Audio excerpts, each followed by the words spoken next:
İlk olaraq manşet xəbərləri diqqətinizə çatdırım. Təbibdə çoxdan gözlənilən təmizləmə.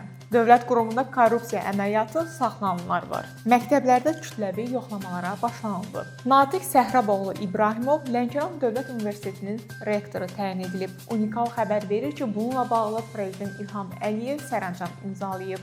Baş prokuror yanında Korrupsiya qarşı mübarizə baş idarəsi səfərbərlik və hərbi xidmətə çağırış üzrə dövlət xidmətinin bir sıra rayon şöbələrində əməliyyatlar keçirilib. Sözügedən əməliyyatlarda bir neçə vəzifəli şəxs saxlanılıb. Ata sığorta ləğv edilir. Növbəti hansı şirkətdir? İki böyük holdinqin gələcəyi maraq doğurur. Azərbaycanın bir neçə rayonun məktəblərində yuxarı sinif şagirdləri arasında kütləvi yoxlamalara start verilib. Xəbər verdiyimiz kimi Sabunçu Tibb Mərkəzinin direktoru Nurəngiz Bəşirova işdən çıxarılıb.